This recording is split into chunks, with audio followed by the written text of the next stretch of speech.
What is going on, everybody? Happy Monday to you. It's Bobby Beans here on the podcast. We got an awesome edition today. Should say an awesome guest. Is kind of the same show. We always rock it around here talking cannabis. Again, for those of you new to the show, obviously Wisconsin is not legal. We have a lot of issues with our politicians listening to the voice of the people, and we try not to stay on anybody's side when it comes to politics. We're very down the middle, trying to unite the people, keep everyone together around here. Jill's in the house. Randy's here. Appreciate you guys stopping out. Before we get going too fast here, I always like to give a shout out to the people who make this thing possible. Shout out to our friends over at Higher Love, as you can see above me here. If you get a chance to swing out to anywhere in the UP, just about, they got a nice lineup of dispensaries up there on the Wisconsin border for us. So if you make a trip north, please make sure you check out Higher Love. You will not be disappointed. If you are, let me know, because I find it hard to believe, and I will work to try to help you with it. No, I don't know that I can do that, but just check it out. Trust me. We've got Heath in here. Jeremiah's in here. Tom's here. Oh, I appreciate everyone showing up tonight. I made it to class on time, says Tom. Bobby Beans, my man. What's up? Hey, Tommy. Appreciate you guys stopping out. Moving along here real quick. Shout out to Ignite Dispensary and Cigar. I always forget to add the cigar because they do have an awesome, what is that, like a humidor room, cigar room at each of their locations. And they got great smokes as well when it comes to the cigar realm. So, we got Javin in the house. Hey, you check out your package, Javin. Oh, no, was it tomorrow? You were the further shipping, but it's on its way. So hopefully you'll be getting that soon, man. Heather's here. Appreciate everybody stopping out. Looks like we got enough folks in here. We'll get things rocking and rolling. Let's get our buddy, my buddy. You guys might not have a chance to meet him yet, but only had to spend a couple minutes with this fella to be like, this is a guy that I want to team up with whenever I can. And thankful that he invited me out to be a part of an event he had. And I'm sure we're going to be together at Hempfest. And I'm sure a lot more times that our paths will cross. So without further ado, let's get my buddy Rob in here. Mr. Rob Perro, thanks for joining us, sir. How you doing this evening? What's up, Bobby? How you doing, man? Happy to be here. Very good, man. Yeah, it's nice to have I don't know. I feel like one day this will be a little bigger, but it's just nice because like hopping on here, I'm never really like stressed out because we're talking about something that we are passionate about. And I don't know, just really excited that we were able to link up on here as well, Rob. I think you do a lot of great things for the industry. Appreciate you taking the time to make this happen. So let's kind of get rocking and rolling. Rob, can you tell us a little bit about, for those, we've touched on it last week on a couple shows about you coming onto the show. You've kind of got a couple pots going, or what's the chefs? They got a couple like pans in the fire or whatnot. You kind of got a couple different things cooking. A pretty busy guy. You want to just kind of give us a little rundown on what you keep yourself busy with during the week? Yeah. I'm first off, just a dad of 4 and a husband, and just trying to make a living like everybody else. Trying to get my good medicine as well. I've been self-employed for 20 plus years, own a couple businesses, own a cannabis farm. I grow hemp in Wisconsin. I have for 6 years now. Also own a media company as well, and started a couple nonprofits. So just a busy guy trying to do the thing. And, I think, the grind is kind of the spice of life. So I don't mind wearing a couple hats. Right on, man. Right on. And basically when I had gotten a chance to stop out by you guys with the event that you had down in Baraboo, do a lot of traveling, and I'm still terrible with directions, but it was Baraboo. It was really neat to be down there to be a part of the Indigenous Cannabis Industry Association event. And is that your key part of the cannabis realm, as far as because I know you also have an awesome cannabis lineup as well for Wisconsin.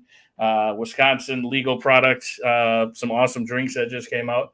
Shout out to those drinks and that kind of stuff. But just kind of like, how far you're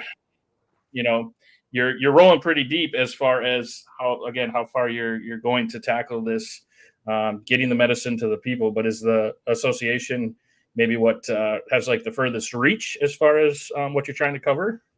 It's definitely the most important thing that I have going on. And I think we all, dream as, you're a kid and you find this medicine for yourself in whatever way that you find it, to kind of fight for it later on in life. And like for me, I always wanted to work in it. Started a brand first, and, my experience in Indian country, runs a couple decades, and there's a lot of networking in Indian country, a lot of natives working with natives and tribes working together, and there's also a lot of competition there too. So my experience sitting on boards for the American Indian Chamber of Commerce and working in economic development sort of models and building of capacity for emerging industries. This seemed to fit that, for the indigenous community, cannabis and hemp, where was all the programming that was out there for a business like mine as a native-owned hemp company to go integrate myself and learn how to grow better and find buyers, and is there a procurement channel for it?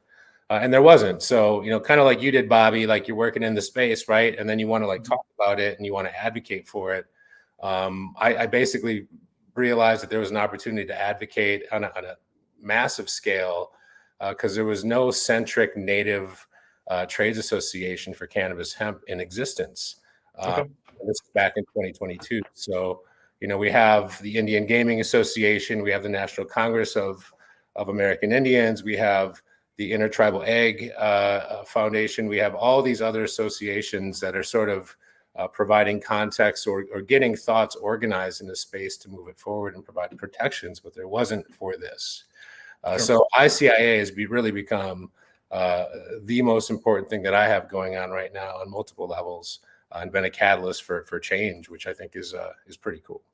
No, it's definitely awesome, man. And it's like when you say that there wasn't anything out there, and essentially that's where I was too with Wisconsin, and just like what is the normal, like a lot of states have normal, or we used to have normal, and I didn't know much about that, but I'm just like, there's got to be something where I can just be making some noise about legalization. And so it's interesting how we kind of ended up here after we both kind of figured out, hey, we need to do something, kind of step into that role. Obviously a little different with I'm in charge of me and a couple social media accounts. I just try to be the voice of the people. But when it comes to when you set up the ICA, Rob, I'm assuming, because as we watch a lot of states that are starting to legalize, one of the things that scares me is a lot of these states are like, oh, we'll just have the tobacco or the alcohol industry regulate hemp or cannabis. And I'm assuming that's kind of where you were at too, as far as it's about, in my opinion, the more we can kind of sure, we can work with some people on that front, but cannabis is not like any of these other industries. And just like you were saying, when you were looking for that support out there, like this is kind of a new, a new market when it comes to even states that are legal, and some of the hoopla you hear about, oh, well, they must not have thought about it too hard because now they're running into this issue or that issue. So I think it's neat that you're getting that ball, good head of steam behind that ball with the hemp, and then also preparing for cannabis. It's all about teamwork, right? No, that's it, man. And, the tribes have an interesting opportunity, and they have sovereignty and the ability to self-govern, Sure. and 574 sovereign nation. I think there's just an education that starts there with understanding who actually exists within our own country. Even though, maybe tribes may not see state borders the way everyone else does. I think it's self-awareness for, our own citizens to understand we have these sovereign nations in our country that have these rights and protections. So I think that's kind of the first step. And then being able to be proactive with anything is exciting, especially when it's for a really good thing, and specifically, medicine for the earth and medicine for our people, and understanding, what the impacts are from a negative connotation. Things need to be done now. So I think what you're seeing, Bobby, and what I'm seeing is, we have to kind of grab the bull by the horns in this cannabis space and, speak loud and proud about what we believe in, and, know that there will be fear for repercussion too. But the time is now to do that. And the tribes are doing that. And I think whether it was myself and MJ and a number of others, there was already support from the tribal communities to get organized and sort of provide some solidarity and support for each other, so that one tribe that doesn't have to be a martyr or watch another tribe get raided like Menominee did in 2016. So sure. Well, that's what we wanted to provide was sort of that safe space and help the tribes get organized and really help everyone find a way to learn quicker and better. Because we know that the speed in cannabis the space is about 7 times. It's like a dog life. So yeah, that's a good way to put it, man. It's crazy out there. We got our first question from Javin. He's actually he's a big voice on the podcast and just overall great guy. He brings a lot of insight from, I believe he's in Arizona. He was wondering, Rob, do you grow on a reservation? And if you do you have to abide by Wisconsin laws? So I personally do not grow on a reservation. I own my own land. I actually lease land from another traditional farmer as well to grow industrial hemp. Okay. But there are tribes that are doing grows on tribal land on their reservation boundaries, and there are some tribes that have their own hemp ordinances as well. So they have sort of their own autonomy to move forward with their hemp production and cultivation. Sure. Okay. Right on. You were talking a little bit about the indigenous communities and getting the ball rolling and the sovereign nation. That sounds like that could definitely be something in your favor. What are some unique challenges that indigenous communities face in the cannabis industry?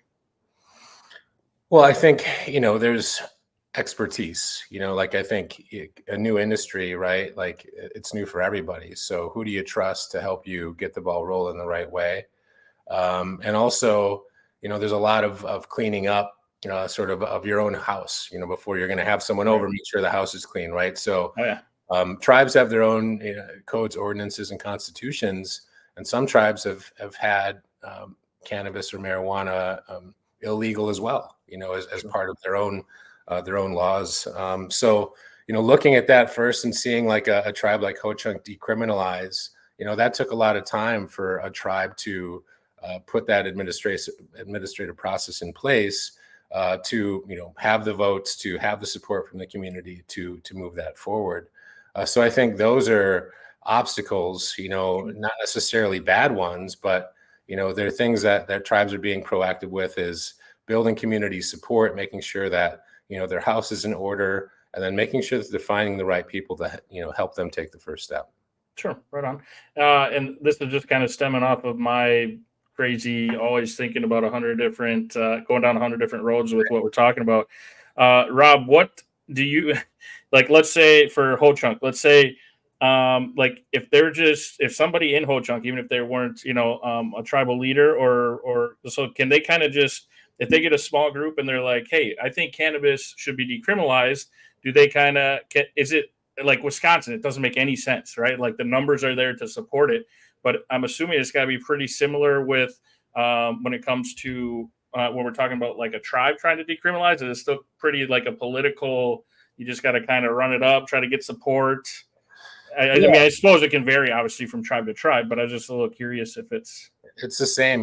Tribes are surveying their communities as we speak. Sure. and figuring out where everyone's hearts lie in regards to this, because there is a lot of trauma involved too, and a lot of the past DARE campaigns that still have stigmatized it to the point where there's just so much fear of repercussion or fear of loss, because people have gone down those holes of alcoholism and drug abuse, and sure. People have lost. So people are inventorying their communities, that the tribes are now, and I think they're doing that due diligence, and I think that's the biggest first step. But there's also as any government, there's turnover in leadership too. So I think continuity with the tribes is something that is being built. The capacity is being built around it now, but it has been an obstacle as well. Sure, awesome, man. Let's see here. How can the cannabis industry benefit indigenous communities economically and socially? Well, we know how it can benefit like most any community, right? Potentially.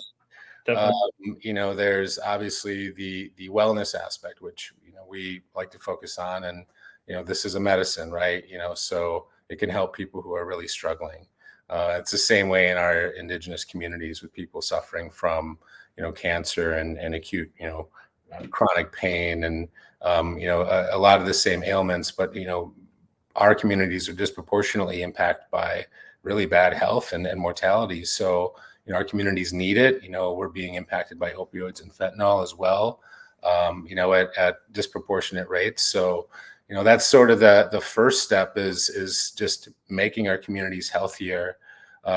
There's obviously the economic impacts that everybody, thinks and talks about. I think that's a really, interesting, thing to investigate for the tribes in regards to, having their own supply chain around cannabis and hemp. And, we have to talk about those in separate words, but they're really the same plant. But the industrial applications for hemp are really astounding, from biofuels, to homes, to, paper and rope, right? That's how we all remember it. But that's really viable, and it threatens a lot of other industries. So I think there's a lot of money that's going to have to go into lobbying around, building out the hemp industry. And we're seeing, a $500 million hemp battery factory kind of news pop up in Portage, which is exciting to hear in Wisconsin. Definitely. And the tribes are looking at this and going, well, hey, we have land. We have actually, a majority of the undeveloped ag land in the country. We could be utilizing this to grow hemp, to, remediate soil, to sequester carbon, to create jobs, create more farmers, create processing plants, create fiber, herd, all these things. While also, having traditional medicines like cannabis, really looked at as a medicine in the space, whether that's specifically for medicinal or for adult use. But the idea of this being able to be an economic instigator and a sustainable way to build the economy and build a workforce, I think is really exciting. Definitely. And like you were talking, that the industry moves very quickly, and it's, even if we just look back to 2018 when CBD was thought to be kind of the real only thing that was legalized, and just where that just itself has started to roll. And like you say, the new stuff, like it's just it's crazy. And going back to the essentials, the rope, the paper, like it's crazy. It's absolutely crazy. So, and I think that's what keeps me going, because it's not like it's just this, not to bang or not to knock on the alcohol industry, but like it's not just this thing that makes me forget stuff. Well, sometimes cannabis can obviously do that, but like I just see it helps so many people, and the product, the plant, the beauty of it itself, like there's so much to it, which makes it a lot more exciting for me every day to be like, sometimes I'm like, what the hell am I doing? Is this really gonna help or make an effect? But it's like, this is crazy. This ain't right. I'm gonna keep doing it until it happens. You know what I mean? But real quick, we got Nina dropping a comment. She says, as a medical user out of MD since 2018, I need to know the chemical compounds to support my health. Will that be a priority? It appears to be proprietary. I think she meant proprietary. Oh yeah, proprietary information in the Michigan marketplace. One thing I've noticed, Rob, is having been in the Wisconsin hemp industry, I would always check COAs on products, because you want to, if don't know the company you're buying from or that kind of stuff, it's always nice to see the results. That is something I don't like about Michigan products, is like when I buy flour, I don't have a COA I can scan. I even called when we first started getting into this THCA thing, I was like, I need to check a COA for Michigan, because I'm quite sure this is damn near the same thing. And like called two different dispensaries, and I talked to like three people at each store, because they're like, what's a COA? What? Hang on, let me get my manager. I don't know. Like, I definitely think education, I think it has to be the biggest thing, especially when we're trying to, we want to be, and I can tell, like, from a gentleman by yourself too, you're doing this the right way. You could be trying to like hide stuff. You could be trying to just trust us. We need to do this, but it's about that education about this plant. When it comes to, I think, the way forward. And I think it even starts with a lot of our representatives who I think are uneducated, and that's not a knock on them. It's just a fact. Is that something you would also like to see, though, Rob? Or can you express any? Well, I think, her question was sort of on the medicinal aspect, like how can she figure out, what cannabinoids work best for her? And is the information in the Michigan program sort of proprietary in that medical sort of spectrum? Like, is that shared, or can she go to another dispensary and get lined up, for what for her? Right. So I think CBG works for this person. Let's sure. So I think, as the layers are being peeled back, that sort of stuff is happening. And it's really exciting, but there's also a lack of and a spotlight that's been lost on the medicinal market, in my opinion. And just look at the numbers for Michigan. I think it was 2 million for the month of April and 200 million for adult use. Yeah. So what is that? 100 to 1? Right. I mean, that's how small that medicinal market's becoming. And those are people that, like, that's my grandma and my grandpa and my aunts and uncles that really need this, and they need to go in and they need to know that what they're going to get is actually going to work for them. Because if it doesn't, and they fall down the steps, like, this is not good. Right. Like, so understanding, how nuanced it is and how important that is, that I think those records or those cannabinoid profiles do get shared, is where technology is going. Sure. And specifically to Indigenous communities as well. Data is key. Data is how we move policy as well. So, I think what she's talking about is this is all about data, right? And how can a consumer like her get the quality cannabis she needs, whether she's in her state or at another medicinal clinic somewhere else. But we need money for that. I mean, it's going towards commercial, which we get, and that's the scary part, right? That's the corporate end of it. So how do we bring the focus back in on this being a medicine and making sure that we're taking care of those people first? Sure. No, that makes good sense to me.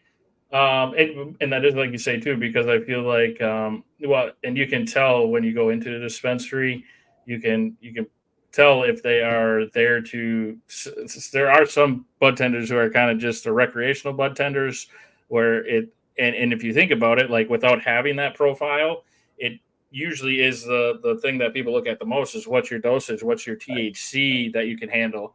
But the plant is so beneficial that, it would be really neat to be able to kind of find, okay, this 2 to 1 to 1 is what actually works best at this. And then you'd be able to like transfer those files.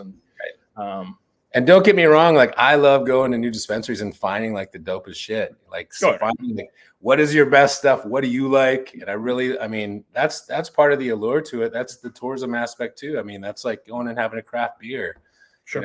That's what's exciting about it. So I don't want to lose that or, negate that. It's just, the focus on medicinal is being lost right now. Sure. I think that's a fair assessment. Moving along here, Rob, we had a couple of questions get sent to us the last couple of days. We got one here. How does cannabis legalization impact community health and wellness? I think that would maybe tie into education as well. And medicinally. Yeah. I mean, there's data out there for that. I think we'd have to look at the states, that are surrounding us to see what, usage looks like, what the data looks like around, accidents and arrests and things of that nature as well. And I think the data has proven that, when medicinal or commercial legalization comes in, the numbers improve. The community wellness and arrests go down, and youth use goes down as well. It's sort of it's there. It's making sure that the right people are getting that data, and there's enough people that are talking about it. So, everyone's got to go down the rabbit hole. You got to go, compare apples to apples too, because it's important to look at the other side and what people are scared of. And there's typically data to back up and sort of have at least conversations about what those concerns or obstacles are. Sure. And I think that a good way to look at that is, or just kind of like you're saying, most states you see are pretty, and it's been tough because we're going off of such a small sample size for like health studies because of how tight the Controlled Substance Act is and stuff. So I think just it's a continuing to evolve situation, obviously. And again, share, like you said, it's about sharing that information with the right folks. Me and you could talk about it all day, but we got to make sure that those people on the outside that aren't, are still kind of in that reefer madness mindset. Again, working together to help educate those folks and help get them. And again, we're not saying everybody has to use cannabis, but I think the access to cannabis is something that everyone, if they could actually sit down and have an unbiased approach, I think the numbers would be, 90 some percent, because it's a medicine. Yep. But let's see here. We've got, what do you feel are the biggest obstacles Wisconsin faces in legalizing cannabis? Well, it's probably like who's sitting in our representative seats right now. So we got to do something there and kick some people out of there. Yeah, I mean, it's the voice of the people, right? This is a important time in our country, and I think the time is now for everyone to step up and have their voices be heard. Figure out who these potential seat holders will be. There's going to be some surveying that's going to be done, throughout the summer and the fall. Be involved. Go to Let's Legalize Wisconsin. Go to wisconsinwellness.info. Go to the Hemp Fest and figure out where the events are, so that you can bring friends that want to be educated, that maybe are even on the fence politically, but understand that there's a medicinal need. And I think that's the start. Nope, I think that's a good take on it, because yeah, it really is. It seems like, especially behind closed doors, it seems like the representatives understand like the benefits to legalization, that it is safer. Well, to most, it seems safer than alcohol. It's not a depressant, so on and so forth.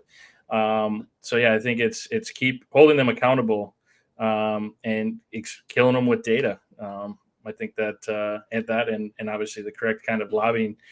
Speaking of lobbying, just because I don't know if everyone here is aware, you guys also, it's not strictly just Wisconsin, correct? You guys, the ICIA, you guys are out in DC making noise and stuff too. Yeah, we had a federal lobbying event earlier this year on the Hill with a number of other pro-cannabis organizations. Really, combining those voices, build and supplementing, I guess, where we all, lack in our own expertise and can sort of fill the gaps of where we can, be empowered to move policy forward is what this is all about. So, the national level has been huge conversations with the FDA, specifically with our organization. We really have been, a conduit for communication with the federal government as well. So it's a heavy responsibility. And our ED, Mary Jane Oatman, Nez Perce out of Idaho, has been, on the Hill for almost a decade now doing this work. And we're just lucky to have her in that space with, her acumen kind of doing the thing on a federal level as we, plot our state by state and region by region, doing sort of micro work. And that all is sort of cumulative to the macro goal of showing proof of concept that we can do this. And I think that's what the federal government's always afraid of, is like, we're all going to hurt ourselves, right? Like, this is a public safety if we can't handle it. So, that's the goal, and that's the voice, is that we can do this. And there's still, reconciliation that needs to be made with, prior convictions and, clemency and things that, to really right the ship so that we can move forward the right way. So that's another big piece of what ICIA does. That's awesome. And like, I try to stay like, optimistic, or like a positive attitude as to, because it's easy to be like, wow, Wisconsin sucks. How are we not legal? Which I get if you feel that way. But at the same time, we do have a lot of data from states that have legalized, and we can see a lot of stuff that doesn't work. So we gotta take that into consideration, and just, again, keep building this momentum of togetherness, working together. And I feel like it's not just for cannabis. I feel like it's just something the world needs more of in general, is just trying to work together, not slam stuff down people's throat, but just try to, again, grow this community of education, and something that we can see benefit in. We've got a couple quick comments to catch up on here. Javin says a huge signature campaign from both the sides of the aisle needs to happen in Wisconsin. I think that is for sure a thing. Javin also says HempFest is charging for admission now. What's up with that? How do you convince someone to become cannabis friendly when they have to pay to participate? That is a fair question. I know they've got a lot of bands lined up, so I would assume it's for the bands. I think they're going to be making a statement as to what the change was there, but so we'll keep an eye out on that. That is a good question. I'll put that on my list to see if I can get some information for you guys. We got Philip Scott here. He says, yo, this is awesome to see for the native community of Wisconsin. Always forward. Can't wait to see your results from the study you're doing from the USDA. I'm not going to try to say that word and make myself look like a fool. I'm sure. Miigwech. Okay, fair enough. Wait, that's not like this Bobby Beans is crazy slang term, is it? No. Okay, just making sure. Another Ojibwe word for that. But Okay, yes, fair enough. Jill says Wisconsin does suck. Jill's out in Clark County. She's got it really rough out there. As far as like, it sounds like nobody is like publicly loud about cannabis legalization. I will say for HempFest, like they're charging admission. They're probably doing it because they got a lot of costs and there's not a lot of funding out there for the kind of work that we're doing. So that's a good point too. Yeah, it's minimal. I just saw that came up too, but man, these guys are working hard behind the scenes, and I couldn't be happier to be kind of alongside them. We'll be there as well, ICIA, and we'll have a tribal presence there too. So awesome. It takes money to make these things happen, to have platforms to do what you do too, Bobby, and we appreciate that, and we appreciate the support. That's all I can say. So come out and support everybody at HempFest. Yeah, that's a great point. Yep. Right. Are they a nonprofit? Javin says, I believe so. I would think so. Yeah, ICIA is a 501c6 nonprofit trades association. So specifically for the aspect of doing state and federal lobbying as well. But yeah, it's what was needed, and been around. This is our third calendar year. Right on. Let's see here. Do you guys think that federal legalization would have any impact on the state level legalization efforts? Boy, that could be interesting. Hey, it all depends on how they word it, right? Right. Well, yeah. So I mean, whether it's reschedule or deschedule, the state's still got to figure it out, because they're not going to, take that power away. So I think it's, it doesn't really change what still has to happen right now in Wisconsin, which is education and making sure that we get our own house in order as a state. So I don't see it really impacting much, except, it's putting pressure. Sure.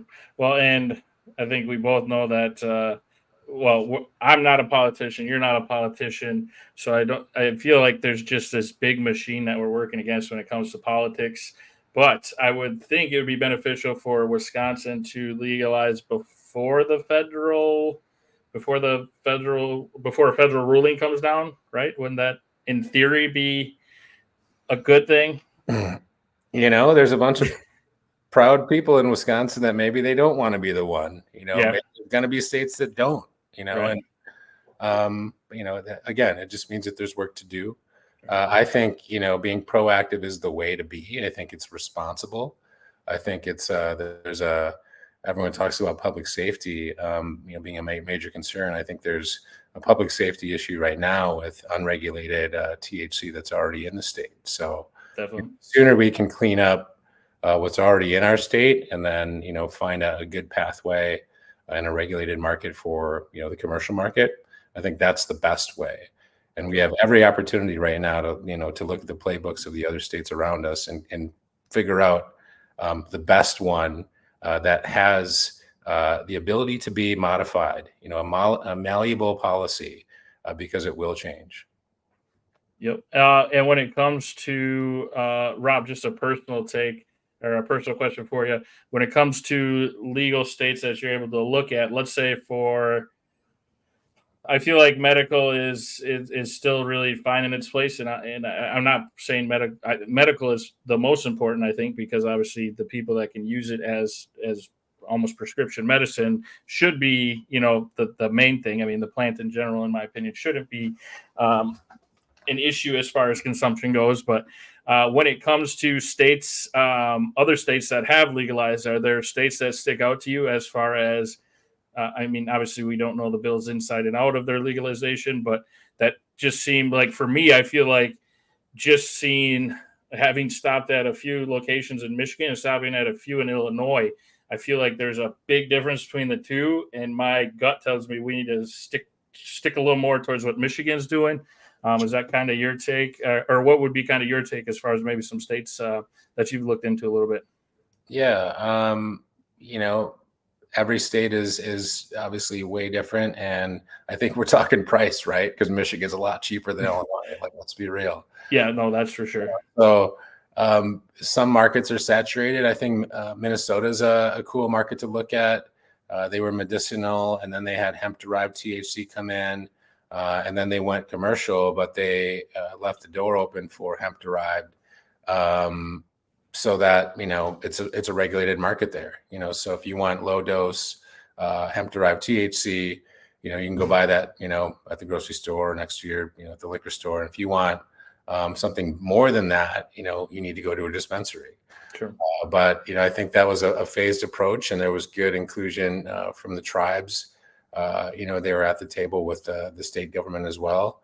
And now there's commerce happening between the tribes and protections built out for them in the state, when the market does open up. So right now in Minnesota, probably, for me, I'm like, this is great for the tribes, because there's 2 tribes that are the only producers legally in Minnesota right now. And it's really exciting for them. So I see that as a great model, just as far as the phase regulation and being inclusive of the hemp regulated market, which I think we have to be mindful of in Wisconsin, because we have a lot of really good businesses out there and operators that are looking to make that transition and maybe even stay in that hemp derived space. So that's a model. The Minnesota market is a model that I like. It's not perfect, but I like it. Sure. That's a good point too, though, because that was one thing I just when I was kind of first putting my thoughts together on what I'm trying to accomplish. Like ideally, I feel like the rest of the plant has a place too, as far as the different cannabinoids and stuff, the hemp derived products, and I think it just really comes down to that. Again, it's really scary to say regulation, just because of how that can go from 0 to 100 real quick, I'm sure, but there has to be some checks and balances. So even if that's just a board that's put together, or a committee, I would definitely like to see the hemp stick around. I think it has a place as well. We had a personal question. I thought, where did that go here? Rob, do you have any personal stories or experiences that have fueled your passion for cannabis and or cannabis legalization? Well, I mean, it makes movies better. It made my car sound better, like back when I was 19. I think we all have a lot of similar experiences probably with the plant, if we grew up with it kind of the way that I did. I graduated high school in 94 and went to college and kind of did the thing. And then it was kind of the black market of college, where, you get a quarter and everyone's got a little like mail weight thing to wear. Oh, sure. Back then. So, yeah. Unfortunately it ramped up real quick for me, and it escalated to the point where, people got arrested and people went to jail for cannabis. And I was lucky enough not to, but there was some really scary moments, and some people, whose lives were impacted and turned upside down, and probably still are. So I definitely, have some real connection to the scary black market side of it. But I also know that, this is a beautiful plant. This plant has introduced me to so many people from so many, different backgrounds, and it really is a connector, and it feels like it has like a relationship with me as well. Like it's just always been, a sanctuary for me to, be the lone wolf, or be able to do things on my own. I don't need, sort of anything but my medicine per se, but, I mean, all the things, man. And like some real stuff that like makes, like that, the black market's real, it's scary. And, we need to make sure that, we're protecting our youth, and specifically in one area that I think is something to be talked about. When kids go off to college, they can join the military at 18, right? They can't drink alcohol till they're 21. But if they get an alcohol ticket or a drinking ticket, like they don't lose their financial aid. But if they get a cannabis ticket from 18 to 21, they can lose their financial aid. Oh, crap. Okay. Understanding like that kids are going to be kids and go off. This should not be something that ruins their life when they experiment or test out cannabis, during that period of their life where everyone goes through that. So, I think, for me, just from my experience, like, man, like so many people's lives would be totally different right now if we were a little bit further along and a little bit more forward thinking about this really being a plant and a medicine. In fact, I probably wouldn't even smoked it if like my parents and my aunts and uncles, Yeah, like, exactly, dude. It's like and the same thing, you know. right. So I don't know. I feel like it'd be the same way with underage drinking too. Like if my parents would have been like, "Oh, you can drink with us," it just would have been different. And I think that's kind of what you see when states that legalize too. When you see that dip in the numbers, like, yeah, it's kind of that. What is this voodoo? I just got to at least try it, and then it's like, why is this so bad? This actually, I was feeling pretty good.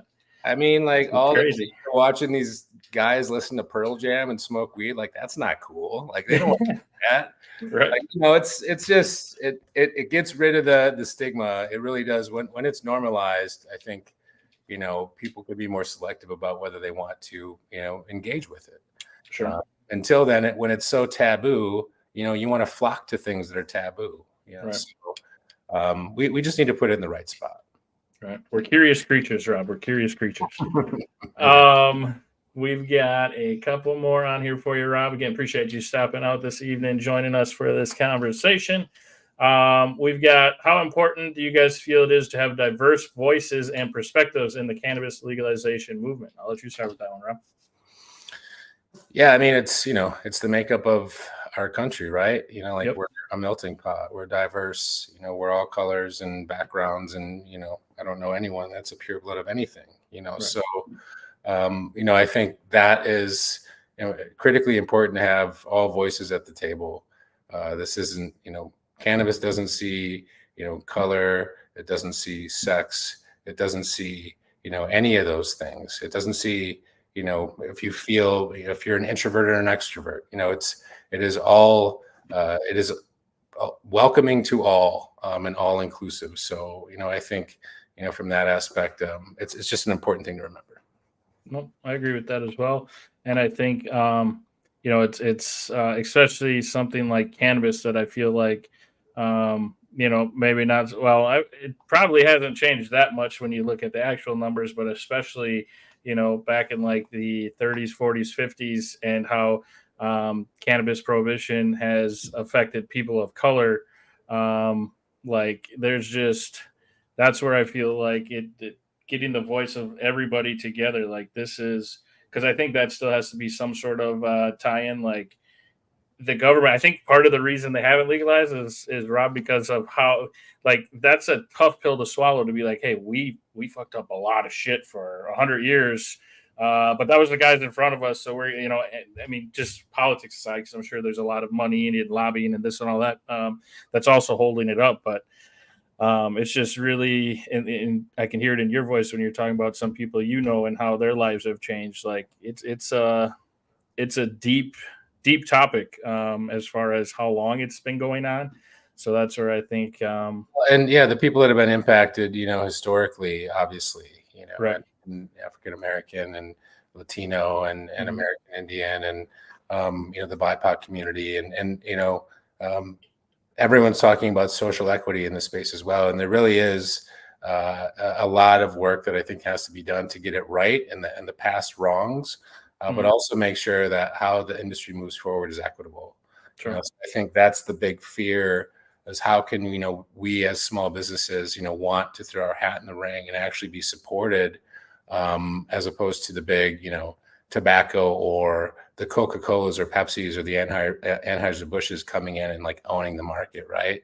Right. So that is going to take everyone uniting, linking arms, from all these different backgrounds, and really not just about race, but it's about where you're coming from too, and understanding, really politically as well, that this is a bigger lift about community wellness.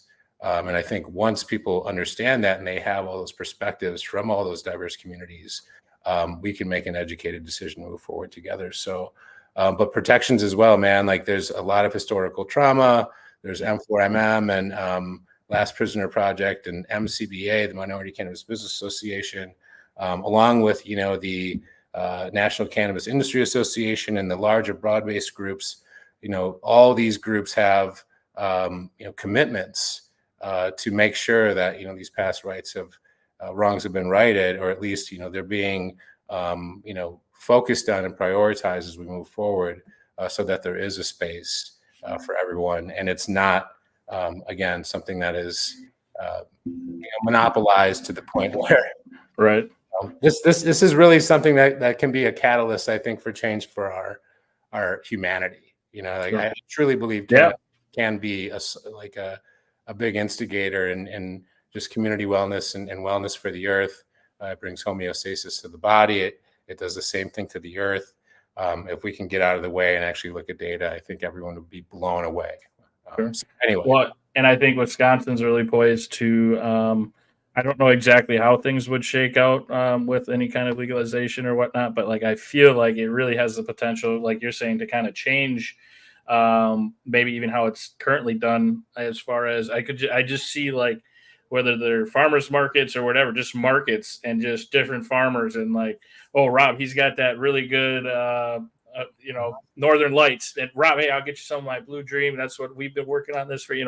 It's just it really is. I think it boils down to community wellness and the communities coming together. I mean, I can't remember the last time I consumed cannabis and had a bad time, and that's even with them with the in-laws. Or no, I'm just kidding. I love my in-laws. I really do. We're having a kid. We like our in-laws. I'll tell you. You know what I mean? Like. Yeah, I got a lot of people.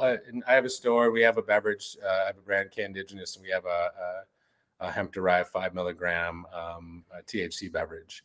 Mm-hmm. And so many people that are like I would say smoking, love the beverage, and it's like, but it's legal because we got it in Wisconsin. It's farm bill. It's like as long as it's kind of squeezed into that pocket, right? Then their sensibilities, aren't dented at all.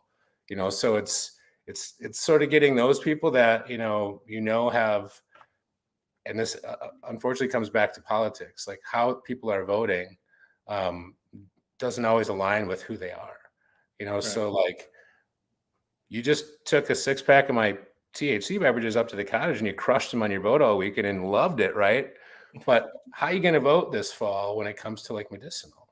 Sure. And I think those sort of, not that I want you to get serious with your friends, but I think you can engage people in conversation, around this point to like break down barriers of stigma, because there's just so many different ways to get the product now, whether it's a salve or whether it's, a spray or vaping or eating a gummy or whatever. But that, and one of my favorite when I was in the retail industry for cannabis, and I really enjoyed those people that came in, and you could tell they were a little uncomfortable, kind of their first time. Like, well, I'm not saying I'm going to buy anything. I'm just here to learn. Like, but the education part, and then when they come back, man, this would work every time because I live in Green Bay. Obviously, we're Packers pretty much across the state, but especially in Green Bay.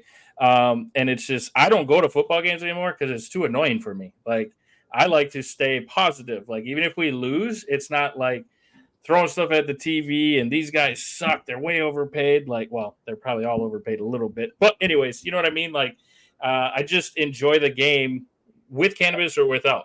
Right. But when you go to Lambeau Field, man, it is just a hostile environment for the most part.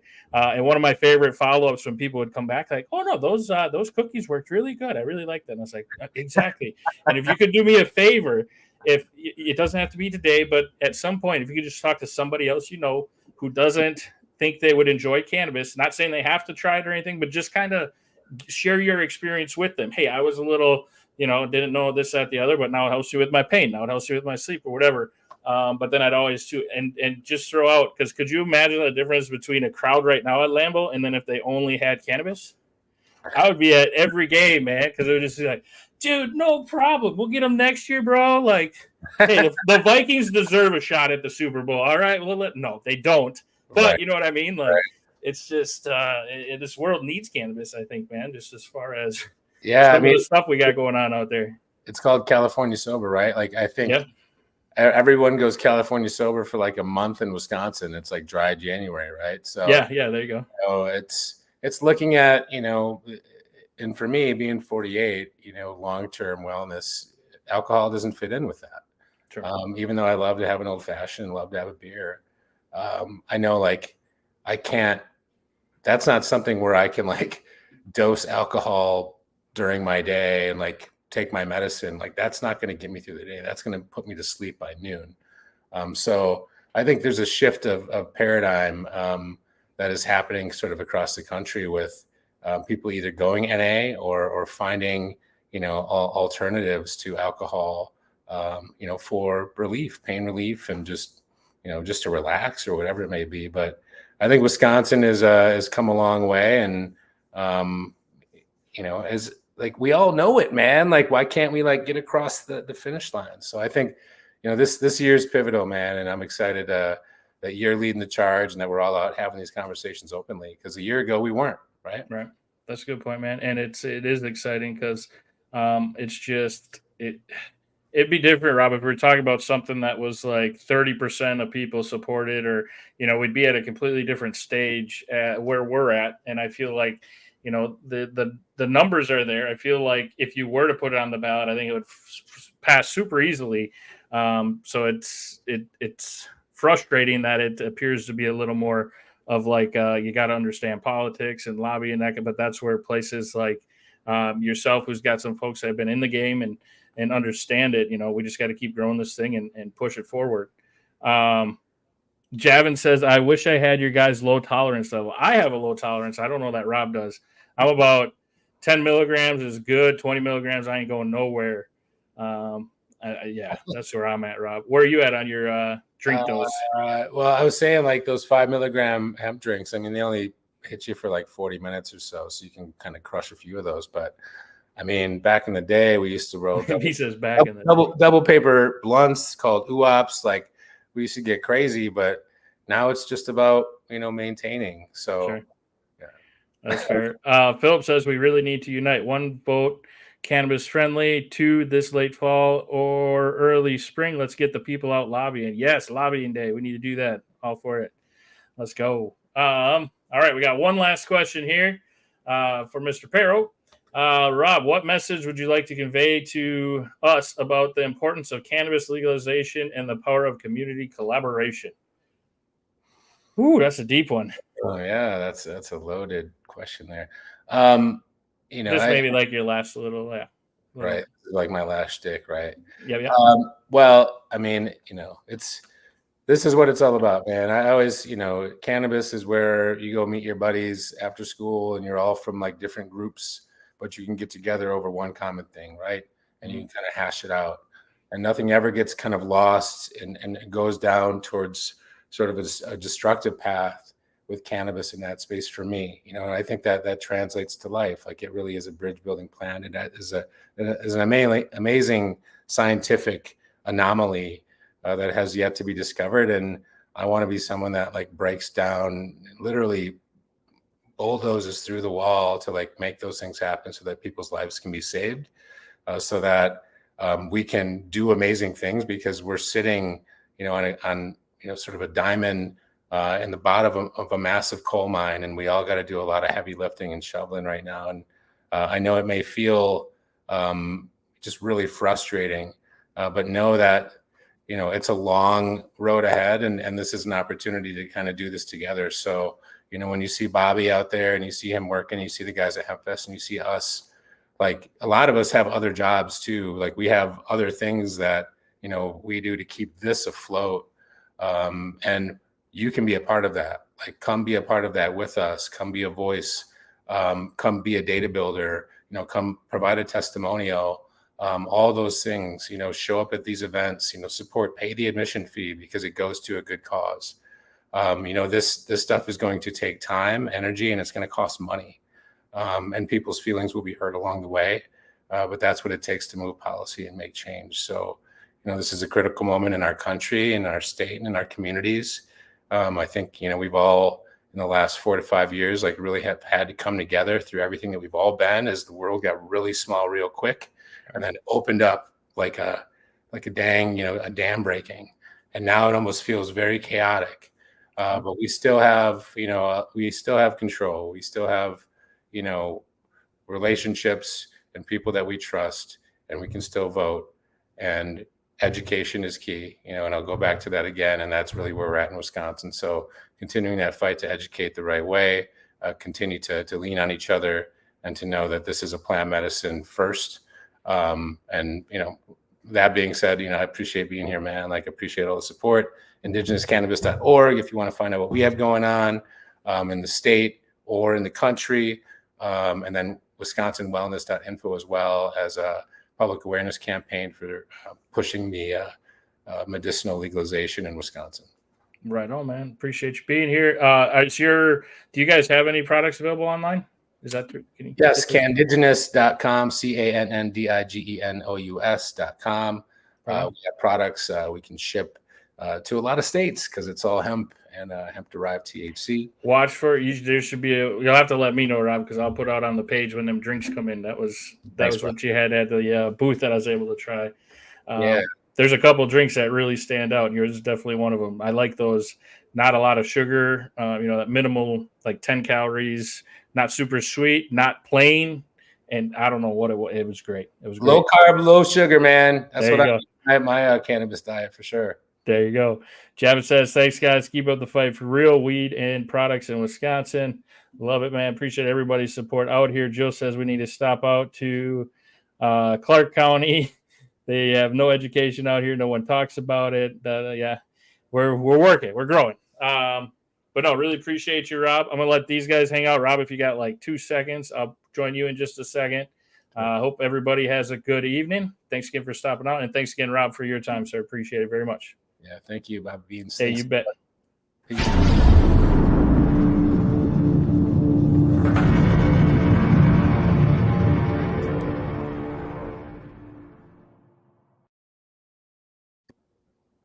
Did it end?